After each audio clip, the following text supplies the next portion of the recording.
Hi there and welcome to the series of virtual university final term exams preparation। ये virtual university की final term exams की preparation series की video है। Complete series इस channel के ऊपर upload की जा रही है और आज के इस ट्यूटोरियल के अंदर आपको MGT 101 फाइनेंशियल अकाउंटिंग की प्रिपरेशन के लिए, फाइनल टर्म की प्रिपरेशन के लिए सॉल्व MCQs करवाए जा रहे हैं, वो भी इजी एक्सप्लेनेशन के साथ, ताकि आपको ज़्यादा से ज़्यादा मार्क्स आप ले सकें और ये न्यू सिलेबस के मुताबिक है। तो शुरू करते हैं आज के इस ट्यूटोरियल को। सबसे पहले ये कि fix assets are purchase for. अब जो फ़िक्स एसेट्स होते हैं इनको ख़रीदा जाता है, इनमें से किसके लिए? Long term use in business, कारोबार के अंदर जो वो कई सालों के लिए इस्तेमाल के लिए इनको ख़रीदा जाता है। So fix assets are acquired to support business operations over several years rather than being sold in the normal course of business। यानी कि इनको एक्वायर किया जाता है, इनको ख़रीदा जाता है, इनको हासिल किया जाता है ताकि बिज़नेस ऑपरेशंस के अंदर सपोर्ट मिल सके और कई सालों तक मिल सके। अब जैसे कि मशीन ख़रीदी जाती है तो कई सालों तक उसका इस्तेमाल किया जाएगा, ना कि ये कि इसको बेचा जाए, जो आम बिज़नेस के अंदर बेचा जाता है उसके लिए नहीं ख़रीदा जाएगा। अब ये कि which of the following is a fix asset. अगर हम फिक्स एसेट देखें तो वो क्या है? मशीनरी, कई सालों तक इस्तेमाल होने वाली चीज़। तो machinery is a long term asset use in production and business activity. तो मशीनरी एक ऐसी चीज़ है कि एक तरफ तो कई सालों तक इस्तेमाल होगी, लॉन्ग टर्म यूज़ होगा, उसके अलावा इससे प्रोडक्शन की जाएगी, चीज़ें बनाई जाएंगी और बिज़नेस एक्टिविटीज़ में इस्तेमाल किया जाएगा। अब नेक्स्ट ये कि डेप्रिसिएशन। इस डेप्रिसिएशन की हम बात करते हैं तो ये क्या है? Reduction in asset value over time. तो जो एसेट्स होते हैं, फिक्स एसेट्स होते हैं, वक्त के साथ साथ उनकी वैल्यू के अंदर कमी आती चली जाती है और डेप्रिसिएशन जो है वो चार्ज की जाती है। So depreciation allocates the cost of a fix assets over its useful life due to wear and tear और ऑब्सोलेंस। तो होता क्या है कि वक्त के साथ साथ जो फिक्स एसेट्स हैं उनकी जो वैल्यू उसमें कमी आती चली जाती है, जैसे जैसे वो पुराने होते रहते हैं। अब चाहे वो मशीनरी है, चाहे वो गाड़ी है, और इवन के कोई घर है, कोई बिल्डिंग वगैरह है, उसका भी यही हाल होता है कि उसकी भी वैल्यू के अंदर कमी आती चली जाती है और एक वक्त ऐसा आता है कि उसको डिमोलिश करना पड़ता है। तो इसीलिए डेप्रिसिएशन जो है वो चार्ज की जाती है। तो कॉस्ट जो है एक्चुअली उसकी एलोकेट जो है वो की जा रही होती है डेप्रिसिएशन की, उसकी यूज़फुल लाइफ के ऊपर, क्योंकि वेयर एंड टेयर है या फिर ऑब्सोलेंस भी हो जाती है, जो है वो चीज़ पुरानी होती जाती है, नई टेक्नोलॉजी आ गई है, ये भी होता है। अब ये कि लैंड इज़ जनरली, लैंड अगर हम देखें, ज़मीन जो है वो आम तौर पे क्या है, इनमें से नॉट डेप्रिशिएट, लैंड नहीं होगी डेप्रिशिएट। उसके ऊपर कोई बिल्डिंग बनी हुई है वो हो जाएगी, वो ऑब्सोलीट भी हो सकती है, नई से नई डिज़ाइन की कंस्ट्रक्शन आती जाती है तो, लेकिन लैंड नहीं होगी। So land usually has unlimited useful life, so depreciation is not change on it. तो डेप्रिसिएशन जो है उस पर चार्ज नहीं होती क्योंकि इसकी अनलिमिटेड यूजफुल लाइफ होती है। अब नेक्स्ट ये कि straight line depreciation method charges. Straight line depreciation को अगर हम देखें मेथड को, उसमें चार्ज किया जाता है क्या? इक्वल अमाउंट ईयरली, हर साल इक्वल अमाउंट चार्ज किया जा रहा है, जैसे कि हर साल 10,000 रुपये चार्ज किए जा रहे हैं। So same depreciation expense is charge each year through out the asset useful life. जितनी भी एसेट की यूजफुल लाइफ है उसमें सेम डिप्रिसिएशन चार्ज किया जा रहा है। जैसे कि 10 साल है अगर, तो 10 साल 10,000 के हिसाब से चार्ज कर देंगे। अब नेक्स्ट ये कि written down value method charges. Written down value method को हम देखें, उसमें चार्ज किया जाता है क्या? Decreasing depreciation every year. हर साल डेप्रिसिएशन के अमाउंट में कमी आएगी, सेम नहीं होगा, फ्लैट नहीं होगा, एक ही अमाउंट नहीं होगा। सो depreciation is calculated on the remaining book value resulting in lower charges each year. तो डेप्रिसिएशन कैलकुलेट की जाती है जो रिमेनिंग, जो बची हुई जो बुक वैल्यू होती है, और उससे नतीजा निकलता है कि चार्जेस जो है वो हर साल कम होते जाते हैं डेप्रिसिएशन के। नेक्स्ट ये कि एक्यूमुलेटेड डेप्रिसिएशन अकाउंट है। एक्यूमुलेटेड डेप्रिसिएशन अकाउंट को अगर हम देखें वो क्या है? कॉन्ट्रा एसेट अकाउंट होता है, एसेट में से, फिक्स एसेट में से माइनस करते हैं एक्यूमुलेटेड डेप्रिसिएशन को। सो it reduces the carrying amount of related fix asset in the balance sheet. इससे क्या होता है कि कमी होती आती है जो कैरिंग अमाउंट होता है रिलेटेड फिक्स एसेट का बैलेंस शीट के अंदर। नेक्स्ट ये कि book value of an asset equals, जो बुक वैल्यू होती है एक एसेट की वो बराबर होती है इनमें से किसके? The answer is cost minus accumulated depreciation. जब हम कॉस्ट में से एक्यूमुलेटेड डेप्रिसिएशन को हम माइनस कर देते हैं। So book value represents the asset remaining value after deducting total depreciation. तो बुक वैल्यू रिप्रेजेंट करती है एसेट्स की जो रिमेनिंग वैल्यू होती है जब हम टोटल डेप्रिसिएशन को निकाल देते हैं। एक्यूमुलेटेड डेप्रिसिएशन को हमने निकाला तो एसेट की क्या होगी? बुक वैल्यू हासिल हो जाएगी। अब नेक्स्ट ये है कि कंट्रोल अकाउंट इज़ मेंटेन, इस एक कंट्रोल अकाउंट मेंटेन किया जाता है इनमें से किसके अंदर? जनरल लेजर के अंदर किया जाता है। So control account summarise detail balances recorded in subsidiary ledger. Control account जो है वो समराइज़ करते हैं जो भी डिटेल बैलेंसेस का रिकॉर्ड होता है सब्सिडरी लेजर्स के अंदर। नेक्स्ट ये कि debtor control account summarises debtor control account अगर हम देखें वो समराइज़ करता है इनमें से क्या, ऑल कस्टमर बैलेंसेस, तमाम जो कस्टमर बैलेंसेस होते हैं. So it provides the total of amount owed by all creditors, credit customers. Actually ये प्रोवाइड करता है अमाउंट जो है टोटल, जो तमाम क्रेडिट कस्टमर जो मकरूज़ होते हैं, यानी कि जो उन्होंने देना होता है, जितने भी क्रेडिट कस्टमर ने जो अमाउंट देना है उसका टोटल. अब नेक्स्ट ये कि credit sales are recorded on, जो क्रेडिट सेल्स है उसको रिकॉर्ड किया जाता है इनमें से किसके ऊपर, debit side of a debtors control account, debit side debtor control account की वहाँ पर. So credit sale increase receivable and therefore debit the debtors control account.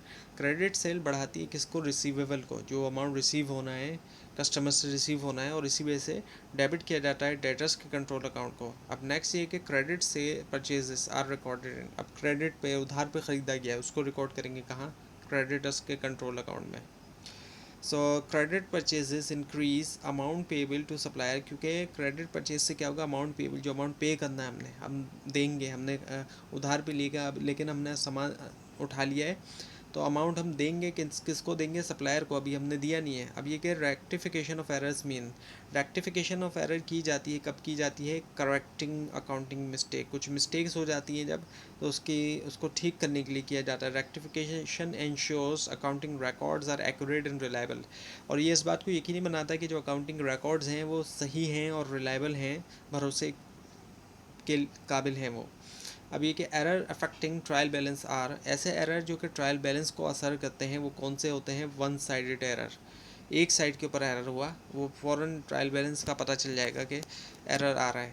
So this error affect only one side of an entry causing trial balance disagreement, क्यों, नतीजा क्या निकलेगा, trial balance balance ही नहीं करेगा अगर एक तरफ एरर आ गया, डेबिट या क्रेडिट.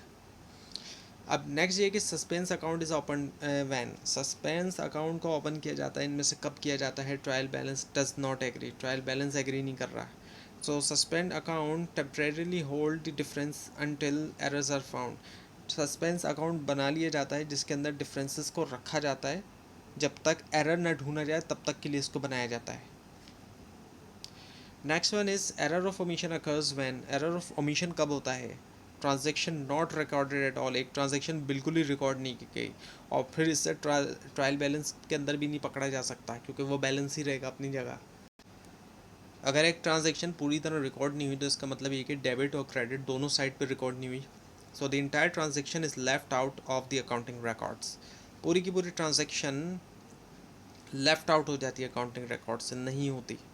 नेक्स्ट ये error of commission occurs when, error of commission कब होता है, correct account type but wrong account use, account type तो सही है लेकिन अकाउंट यूज़ गलत है तो एरर ऑफ कमीशन होगा. So transaction is recorded in the wrong account of the correct class, transaction record तो हुई रॉन्ग अकाउंट के अंदर हुई लेकिन क्लास जो सही है. अब नेक्स्ट ये कि final accounts consist of, final account अगर हम देखें तो उसके अंदर क्या है, इनकम स्टेटमेंट है और बैलेंस शीट है, both of these are. So this statements show profitability and financial position, ये स्टेटमेंट्स हमें शो क्या करते हैं, profitability, financial position, income statement से प्रॉफिट और फाइनेंशियल पोजीशन बैलेंस शीट से. Next one is outstanding expenses are, outstanding expenses अगर हम देखते हैं तो वो इनमें से क्या होते हैं, अनपेड एक्सपेंसेस, जो भी पे नहीं किया गया. So these are expenses incurred but not yet paid, यानी कि ये एक्सपेंसेस हो तो चुके हैं लेकिन अभी इनको पे नहीं किया गया, अदायगियाँ नहीं की गई. Next one is outstanding expenses are shown in, और इनको कहाँ शो किया जाता है, balance sheet as liability, liability के तौर पे बैलेंस शीट में किया जाता है क्योंकि इनको अभी पे नहीं किया गया. The represent obligations the business must pay in the future, क्योंकि ये वाजिबात जो होते हैं उनको दिखाते हैं जो कि बिजनेसेस ने लाजमी तौर पे करना है अपने मुस्तकबिल में.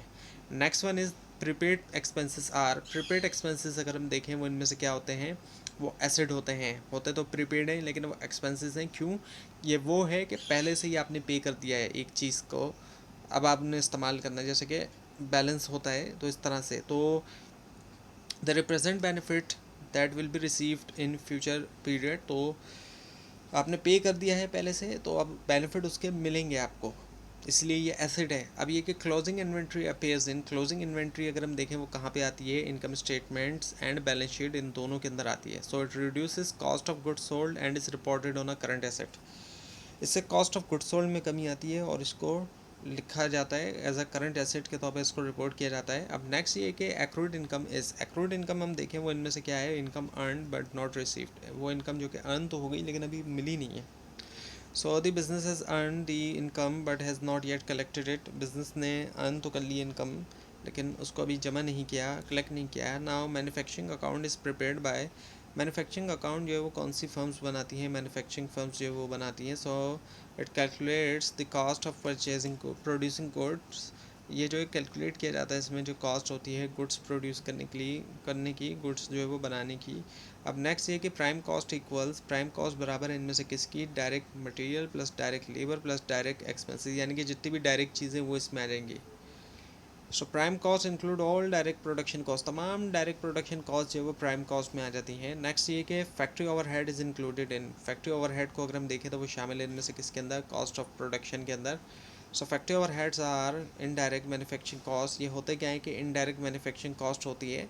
अब नेक्स्ट ये कि cost of goods manufactured is transfer to, cost of good manufactured जो है वो ट्रांसफर किया जाता है इनमें से किसके अंदर, ट्रेडिंग अकाउंट के अंदर किया जाता है।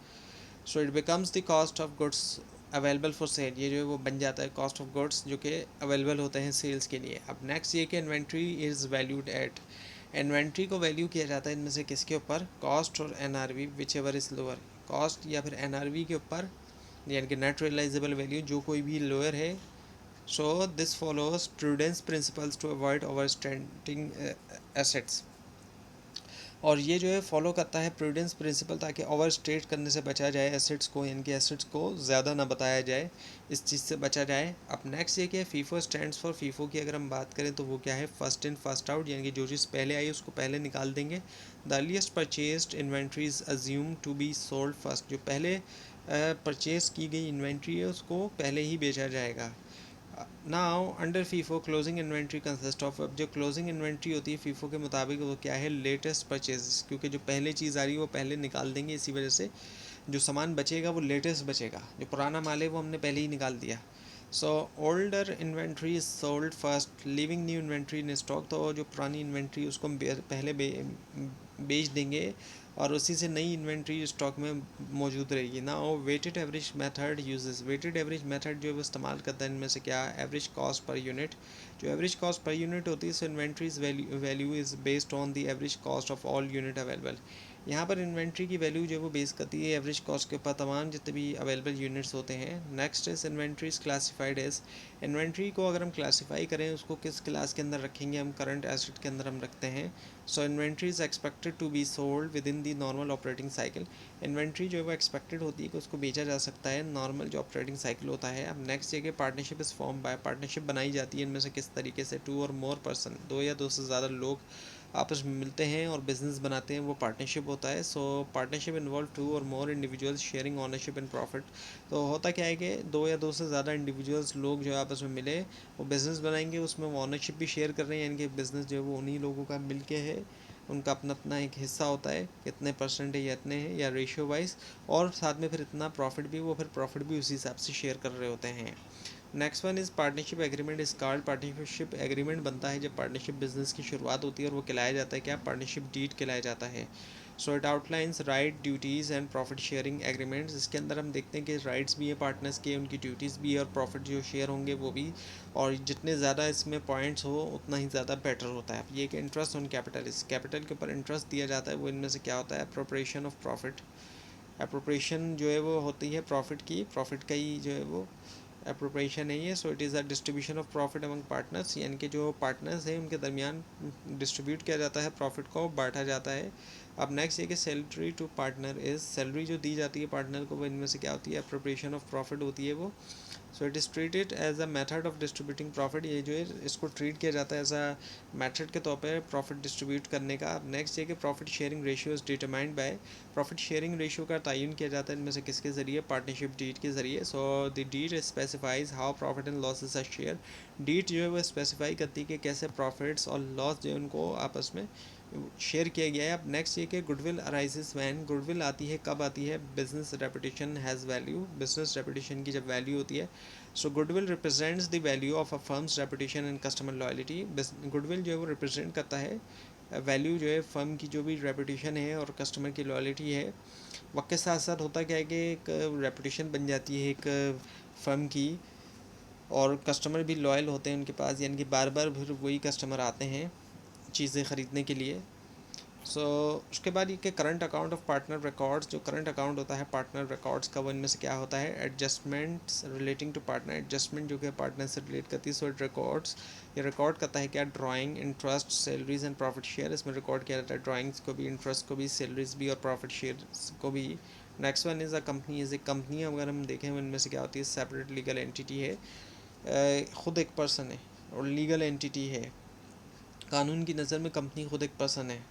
So company has a legal distinct identity from its owner, owner से हटके है, यानी कि ऑनर की ही कंपनी है लेकिन इसकी आइडेंटिटी अपनी एक आइडेंटिटी, ऑनर की आइडेंटिटी अलग है और कंपनी की आइडेंटिटी अलग है। कंपनी के नाम पे कोई केस कर सकता है और कंपनी भी केस कर सकती है। अब वो एक अलग बात है कि कंपनी को चलाया जाता है बाकायदा, तो चलाने वाले तो ऑनर ही हैं, लेकिन कंपनी को खुद एक पर्सन के तौर पे कंसिडर किया जा रहा है, artificial legal intangible person.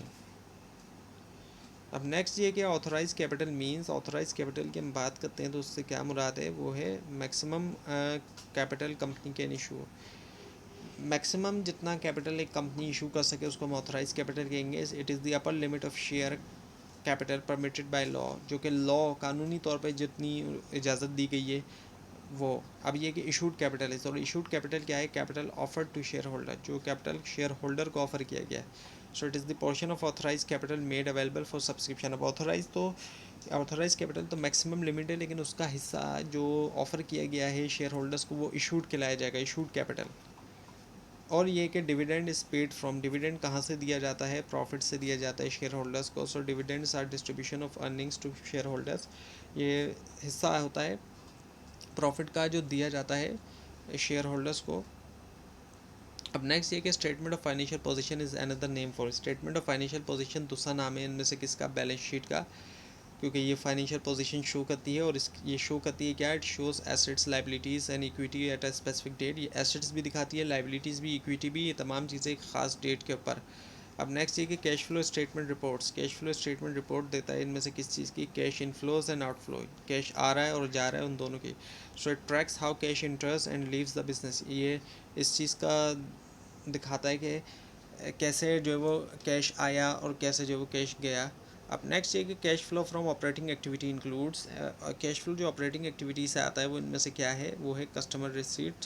So operating activities relate to the core business operation, ये जो है वो रिलेट करती हैं कोर बिजनेस ऑपरेशन, जो बुनियादी जो बिजनेस ऑपरेशन होते हैं। नेक्स्ट ये कि purchase of machinery is classified as, अब मशीनरी जो ख़रीदी जाती है उसको क्लासीफाई करते हैं, उसको कौन सी क्लास में रखते हैं, इन्वेस्टिंग एक्टिविटी, क्योंकि कई सालों की होती है। So buying long term asset is an investing activity, long term asset ख़रीदना इन्वेस्टिंग एक्टिविटी होती है। अब नेक्स्ट ये कि issue of shares is, share issue करना क्या होता है, फाइनेंसिंग एक्टिविटी होता है। So it raises funds from share holders and affects financing, financing हो रही है इसी वजह से, ये इशू जब कर रहे हैं शेयर तो फाइनेंस हासिल किया जा रहा है, तो ये फाइनेंसिंग एक्टिविटीज़ है, फंड्स हासिल किए जाते हैं शेयर होल्डर्स से। अब नेक्स्ट ये कि dividend paid is generally classified है, डिविडेंड जो पे किया गया वो किस क्लासीफाई किया जाएगा किसके तौर पे, फाइनेंसिंग एक्टिविटी, क्योंकि शेयर होल्डर से जुड़ी चीज़ है ये। So dividends are payments to provider of capital and are usually reported under financing activities। तो डिविडेंड जो वो पे किया जाता है प्रोवाइडर्स ऑफ कैपिटल, जो कि शेयर होल्डर्स होते हैं जिन्होंने कैपिटल दिया होता है, और यूजुअली इसको फाइनेंसिंग एक्टिविटीज़ के अंडर में लिखा जाता है। अब नेक्स्ट ये कि नेट इंक्रीज इन कैश इस, कैश के अंदर इजाफा होना, नेट वो भी इंक्रीज़ होना, वो इनमें से क्या होता है, closing cash minus opening cash, closing में से हम ओपनिंग कैश को माइनस करते हैं। So it shows the overall change in cash balance during the accounting period, ये शो करता है क्या, जो मुकम्मल जो चेंज आ रहा होता है कैश बैलेंस में अकाउंटिंग पीरियड के दरमियान। तो ये था आज का लेसन, आज का ट्यूटोरियल। आपको इस बारे में कोई क्वेश्चन है, ख़ास तौर पर इसमें कोई मिस्टेक भी दिखाई दे, ज़रूर हाईलाइट कीजिए। और पूरी सीरीज़ को देखने के लिए और कंप्लीट सीरीज़ के लिए इस कोर्स की भी और बाकी कोर्सेज़ की भी इस चैनल को सब्सक्राइब कीजिए, बेल आइकन के ऊपर क्लिक कीजिए। Thanks for watching this video and best of luck for your exams.